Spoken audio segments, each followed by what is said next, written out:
तैयार है, पहलवानी के हुनर तराशे जा रहे हैं, खोस खोस कर पहलवान निकाले जा रहे हैं। जो पहलवानी के दांव पेश नहीं जानते उन्हें सिखाए जा रहे हैं। जुबान सांप्रदायिक हो रही है, बयान समाजवादी हो रहे हैं, मंचों पर बहुजन हित मचल रहा है, मुट्ठियां तन रही हैं, बहुएं तरेरी जा रही हैं, एक दूसरे पर उंगलियां भी उठाई जा रही हैं। राज्यों में चुनाव है और बागों में बहार भी है, सब कुछ तैयार है। ये ठेठ सियासी नजारा है, ये चुनावी अखाड़ा है। नमस्कार दोस्तों, के न्यूज की खास पेशकश चुनावी अखाड़ा में आपका स्वागत है। मैं हूं शैलेंद्र चौहान। देखिए चुनावी अखाड़ा, और हां बहुत जरूरी है आपके लिए, आप सीखिए ये सियासी पहाड़ा।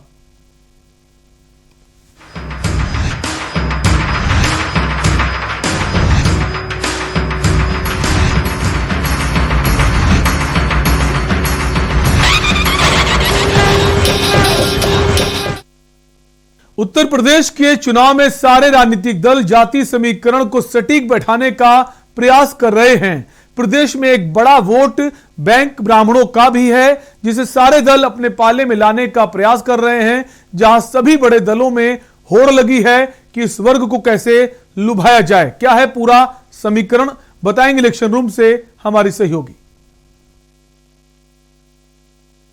नमस्कार, इलेक्शन रूम में आपका स्वागत है। मैं हूं प्रियंका। समाजवादी पार्टी ने प्रदेश के सभी जिलों में भगवान परशुराम की प्रतिमा लगवाने की घोषणा की है। इसके अलावा जल्द ही अखिलेश यादव के हाथों राजधानी में परशुराम की विशालकाय मूर्ति लगाने की भी तैयारी की जा चुकी है, जिसके बाद सियासी घमासान मचा है। देखिए एक रिपोर्ट। समाजवादी पार्टी के पूर्व विधायक और चिरंजीवी भगवान परशुराम चेतना पीठ के संस्थापक संतोष पांडे ने 7.5 फीट की भगवान परशुराम की प्रतिमा लगवाई है।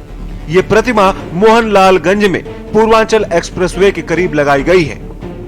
उत्तर प्रदेश के आगामी विधानसभा चुनाव में सभी राजनीतिक दल जाति समीकरण बैठाने का प्रयास कर रहे हैं, जिसमें ब्राह्मणों का भी एक बड़ा वोट बैंक है, जिसे साधने के लिए सारे दल प्रयासरत हैं। जहां सभी बड़े राजनीतिक दलों ने ब्राह्मण सम्मेलन कराए, तो समाजवादी पार्टी की तरफ से प्रदेश के हर जिले में भगवान परशुराम की प्रतिमा लगवाने की घोषणा की गई है, जिसे विपक्ष की तरफ से कहा जा रहा है कि ये सिर्फ घोषणा है, समाजवादी पार्टी और भगवान परशुराम के आदर्श मिल नहीं सकते। लेकिन ये बात तय है कि ब्राह्मणों का मुद्दा चुनाव के केंद्र में रहने वाला है। अब ये देखना होगा कि ब्राह्मण किसके साथ जाएगा। लखनऊ से मुस्तफा के साथ चंद्रमणि शुक्ला, के न्यूज। समाजवादी पार्टी की तरफ से लखनऊ में 108 फीट की भगवान परशुराम की कांसे की प्रतिमा लगवाई जानी है। सपा के राष्ट्रीय सचिव व पूर्व कैबिनेट मंत्री प्रोफेसर अभिषेक मिश्र ने बताया कि 108 फीट की कांसे की प्रतिमा जो सपा की तरफ से लगाई जानी है, वो जयपुर में तैयार हो रही है। उस प्रतिमा को शुभ मुहूर्त में लखनऊ में लगाया जाएगा, जिसका लोकार्पण सपा अध्यक्ष अखिलेश यादव करेंगे। 108 फीट की प्रतिमा मोहान रोड पर एक्सप्रेसवे के पास लगाई जानी प्रस्तावित है। वहीं अभिषेक मिश्रा ने बताया कि समाजवादी पार्टी प्रदेश के प्रत्येक जिले में भगवान परशुराम की प्रतिमा लगवा रही है, जिसमें किसी प्रकार की राजनीति नहीं होनी चाहिए। वहीं भाजपा और कांग्रेस की तरफ से ये कहा जा रहा है कि चुनाव के वक्त समाजवादी पार्टी को ब्राह्मण याद आ रहे हैं। समाजवादी पार्टी हर वर्ग को, हर समाज को, सबको साथ लेकर के चलना चाहती है।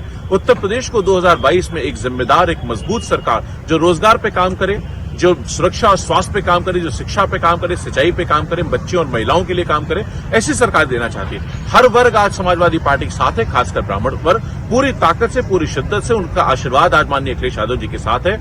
और समाजवादी पार्टी ने, हम लोगों ने पार्टी में ये निर्णय लिया है कि जब मौका मिलेगा, जहां मौका मिलेगा, पूरी ईमानदारी से सबकी सेवा करेंगे। उत्तर प्रदेश के हर जिले में हम लोगों ने निर्णय लिया है कि एक भगवान परशुराम का मंदिर बनाएंगे और उसके बाद एक बहुत बड़ी 108 फीट की भव्य प्रतिमा लखनऊ में लगाएंगे, जो कि कांस की होगी, जो कि 5000 साल चलेगी और आने वाली कई पीढ़ियां उसको याद करेंगी। इसका राजनीति से कोई लेना देना नहीं, इसे राजनीति के नजर से जोड़ करके नहीं देखना चाहिए। यह आस्था और विश्वास का सवाल है, स्वयं सृष्टि के रचयिता भगवान विष्णु का सवाल है।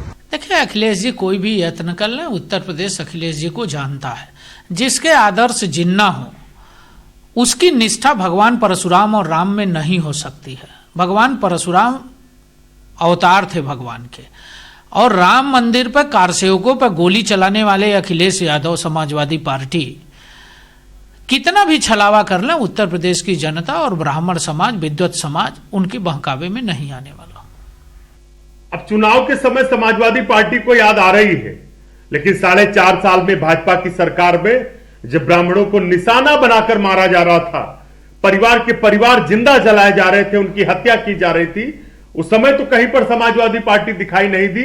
उस समय अगर कोई खड़ा था उनके साथ सड़क से लेकर संसद तक, तो कांग्रेस पार्टी खड़ी थी।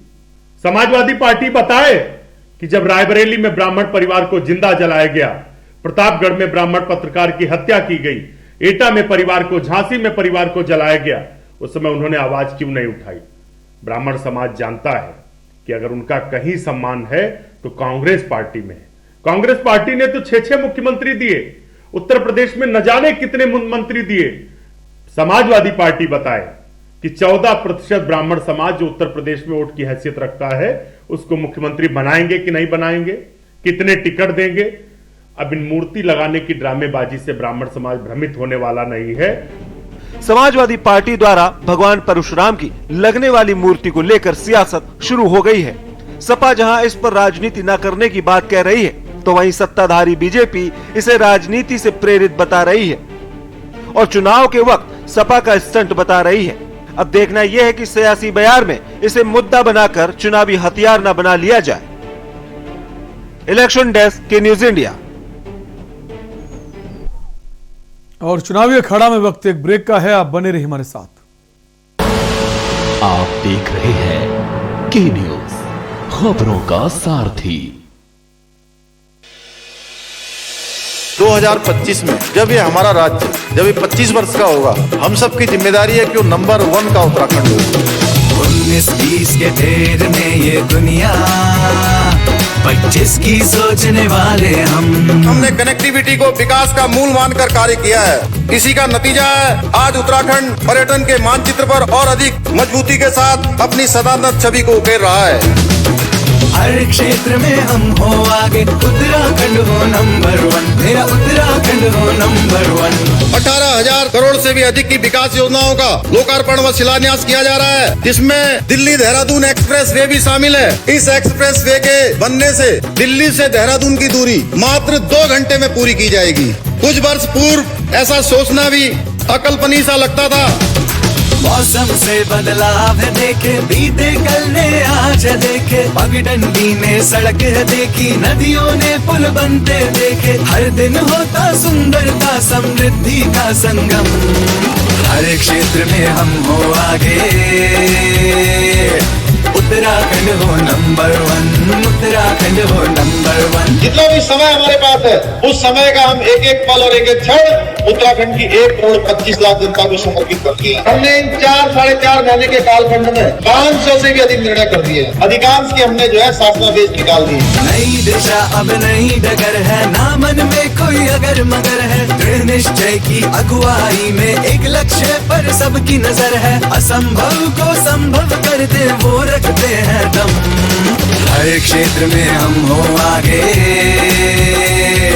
उत्तराखंड हो नंबर 1, उत्तराखंड हो नंबर 1। सूचना एवं लोक संपर्क विभाग उत्तराखंड द्वारा जनहित में जारी। प्रगति की ओर उत्तराखंड।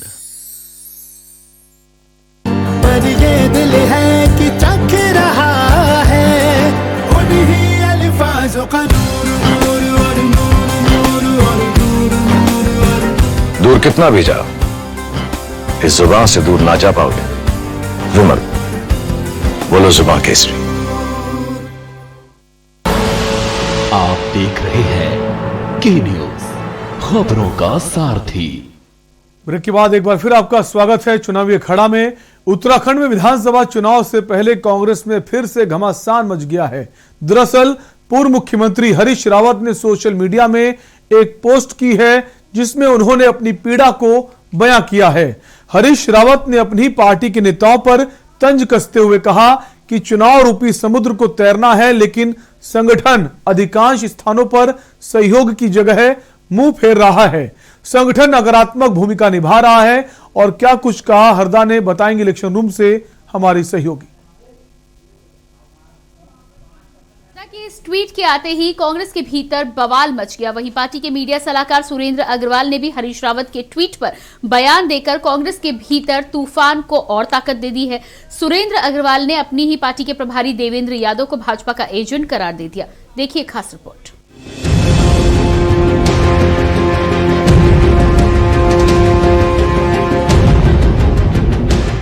सोशल मीडिया में अपनी एक पोस्ट को लेकर पूर्व सीएम हरीश रावत फिर चर्चाओं में हैं। इस पोस्ट में हरीश रावत ने खुलकर पार्टी नेतृत्व पर निशाना साधा है।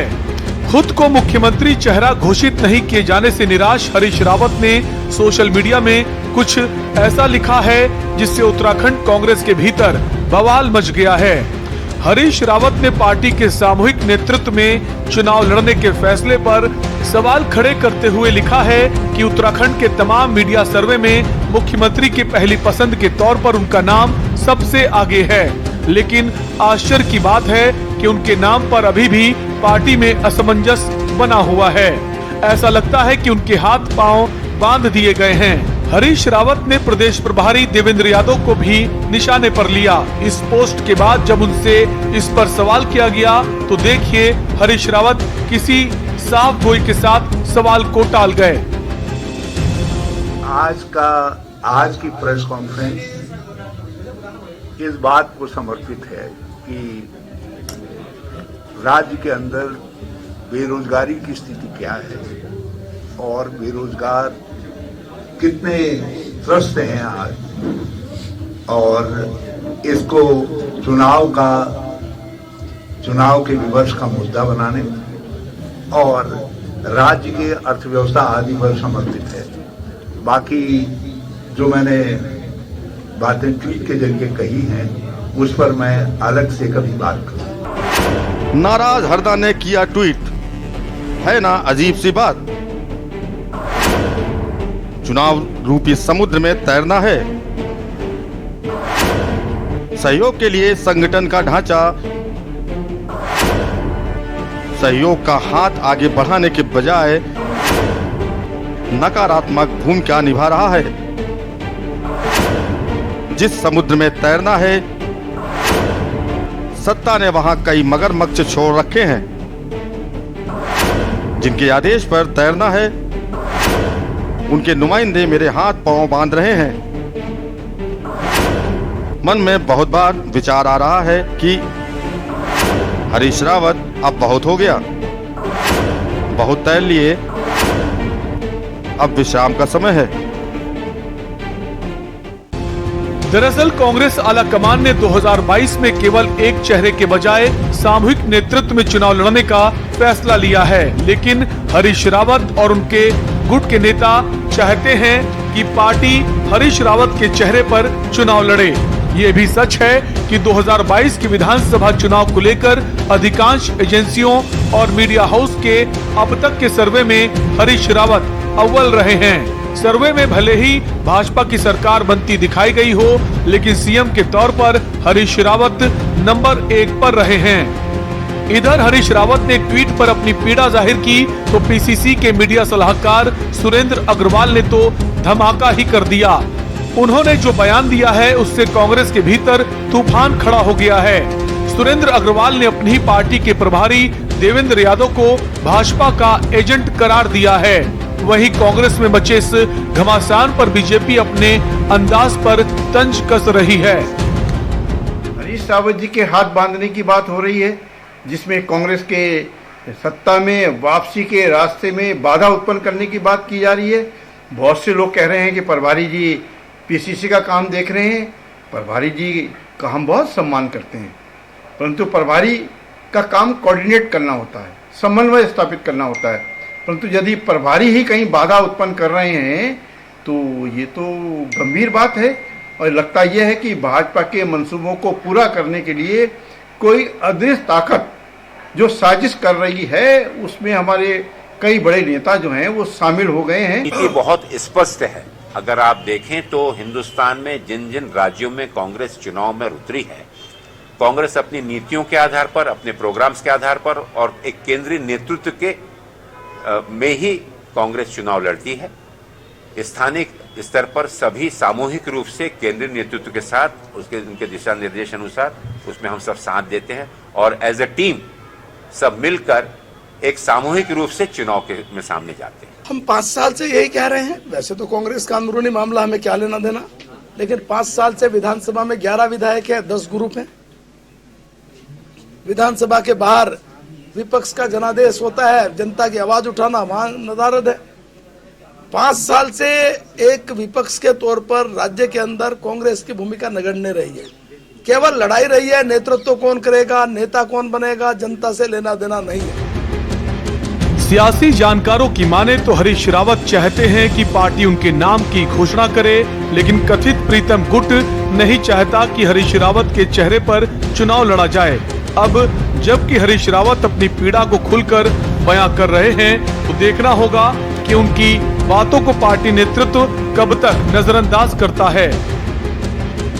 देहरादून से के न्यूज इंडिया के लिए अंकित काला की रिपोर्ट।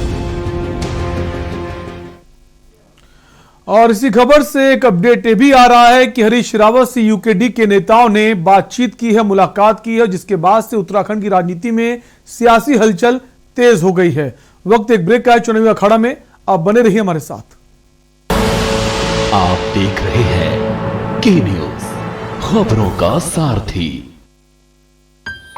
जिन आंखों के सपने सुरक्षित हो वो चेहरे मुस्कुराते ही हैं, क्योंकि इनको है एक अच्छे भविष्य का भरोसा। और इन जैसे 3.5 करोड़ लोगों को अच्छे भविष्य का भरोसा दिया है भारत सरकार द्वारा शुरू की गई अटल पेंशन योजना ने। आप भी इनकी तरह अटल पेंशन योजना में पंजीकरण कराएं और 3 लाभ के साथ 60 वर्ष की आयु के बाद आजीवन गारंटीकृत न्यूनतम पेंशन पाने के हकदार बने। अटल पेंशन योजना के तहत पंजीकरण के लिए अपनी बैंक शाखा या डाकघर से संपर्क करें। सुबह के लिए उड़ चला गैरों की ज़मीं पर, खुशबू अपने पन की ढूंढता। दूर कितना भी जाओ, इस जुबान से दूर ना जा पाओगे। रुमल, बोलो जुबान केसरी। 2017 से पहले कर्ज के बोझ तले दबा था किसान। 2017 के बाद कर्ज माफी से हुआ है खुशहाल। फर्क साफ है। 2017 से पहले भैंस ढूंढने वाली पुलिस 2017 के बाद अपराधियों को काबू करती है। फर्क साफ है। 2017 से पहले जो लड़के हैं गलती हो जाती है बोलकर छूट जाते थे। 2017 के बाद उन अपराधियों पर होती है कार्रवाई। फर्क साफ है। 2017 से पहले मेरठ से दिल्ली पहुंचना था दूभर। 2017 के बाद दिल्ली बस 1 घंटे दूर। फर्क साफ है। आप देख रहे हैं के न्यूज, खबरों का सारथी। ब्रेक के बाद एक बार फिर आपका स्वागत है चुनावी अखाड़ा में। उत्तर प्रदेश विधानसभा चुनाव के लिए भले ही अभी तारीखों का ऐलान नहीं हुआ है, मगर भारतीय जनता पार्टी से लेकर समाजवादी पार्टी तक चुनावी अभियानों में जुट चुकी है, मगर अभी तक चुनावी मोड में नहीं दिखी। मायावती ने भी अपने सियासी पत्ते खोलने का मन बना लिया है। बसपा सुप्रीमो मायावती यूपी चुनाव के लिए कब से प्रचार अभियानों में जुटेंगी और कब से ताबड़तोड़ रैलियां करेंगी, इस पर से गुरुवार को पर्दा उठ जाएगा। मायावती ने 23 दिसंबर को पार्टी मुख्यालय पर बसपा की एक अहम बैठक बुलाई है। क्या होगी बीएसपी की चुनावी रणनीति, बताएंगे इलेक्शन रूम से हमारी सहयोगी। उत्तर प्रदेश विधानसभा चुनाव के लिए अब असली दंगल होने वाला है। बसपा सुप्रीमो मायावती यूपी चुनाव के लिए कब से प्रचार अभियानों में जुटेंगी और कब से ताबड़तोड़ रैलियां करेंगी, इस पर से गुरुवार को पर्दा उठ जाएगा। मायावती ने 23 दिसंबर को पार्टी मुख्यालय पर बसपा की एक अहम बैठक बुलाई है। देखिए खास रिपोर्ट।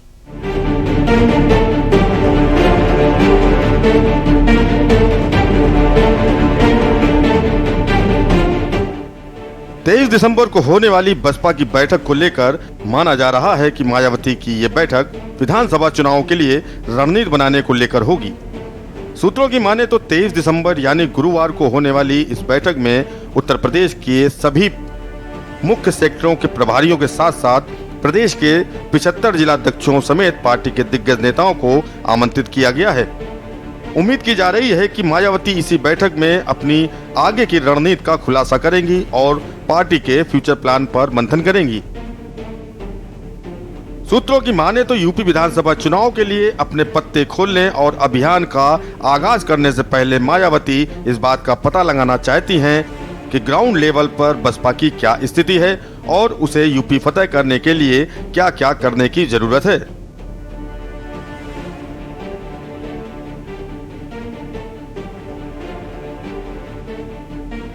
कल होने वाली बैठक में मायावती सभी नेताओं से फीडबैक लेंगी और फिर उसके आधार पर ही आगे की रणनीति तय करेंगी।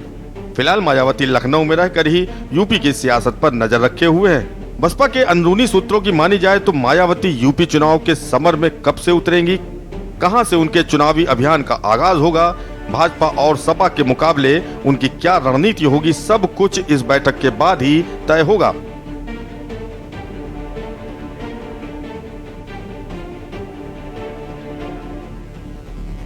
माना जा रहा है कि इस बैठक के बाद ही मायावती अपने चुनावी अभियानों का आगाज करेंगी।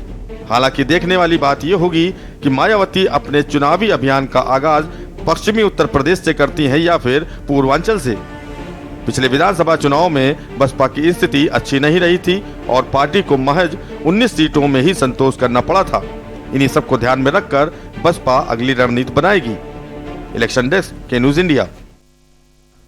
और चुनावी अखाड़ा में चलते चलते बात करेंगे आज दिन भर अलग अलग राजनीतिक पार्टियों के बड़े बड़े नेताओं के उन बयानों की जो सुर्खियां बन गए। तो सुनिए आज के बयान बहादुरों को।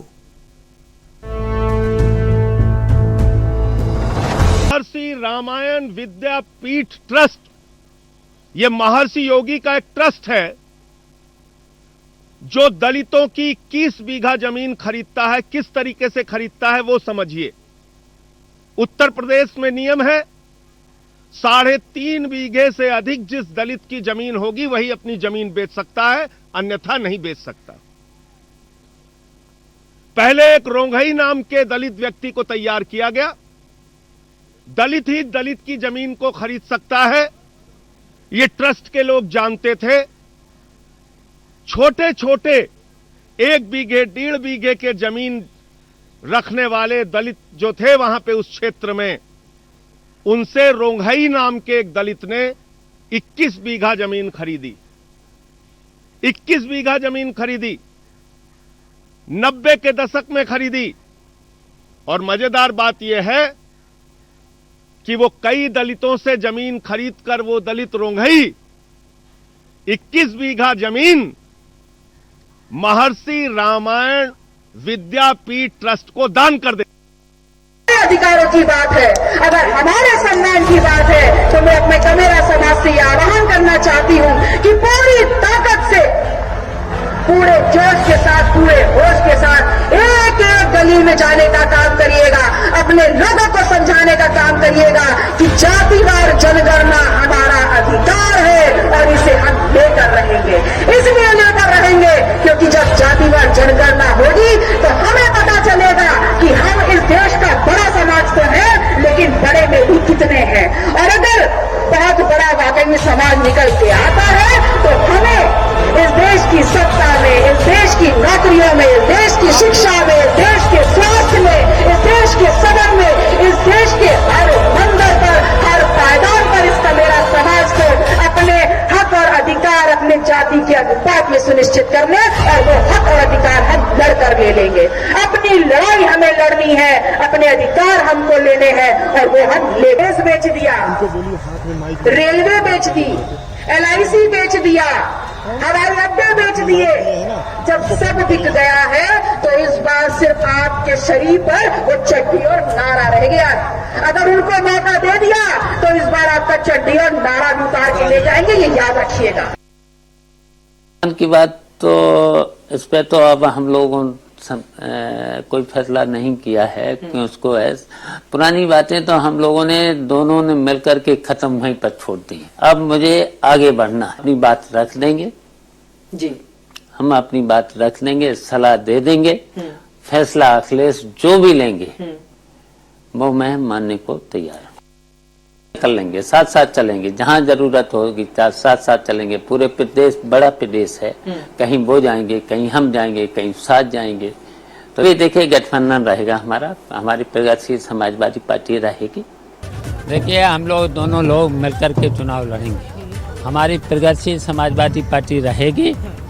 सीटों का कोई झगड़ा नहीं, जो भी जीतने वाले हैं हम लोगों ने तय कर लिया है, जो भी जीतने वाले हैं उनको टिकट दे देंगे दोनों लोग मिलके।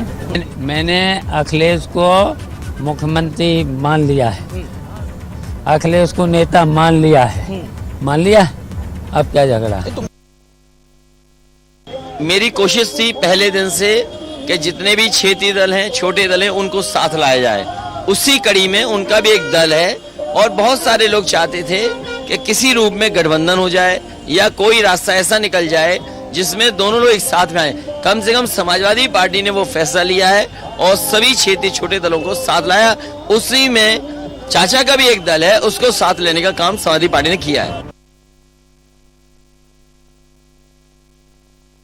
और राज्य सरकार जो आंकड़े दे रही है वो आंकड़े झूठे हैं, वो आंकड़े तथ्यहीन हैं। और सबसे बड़ी बात यह है, ये बेरोजगारी की जो स्थिति बनी है इसके लिए केवल भाजपा की कुनीतियां जिम्मेदार हैं। आपने कहा संगठन नकारात्मक भूमिका निभा रहा है, आपको क्या लगता है किसके इशारे पे? रावत जी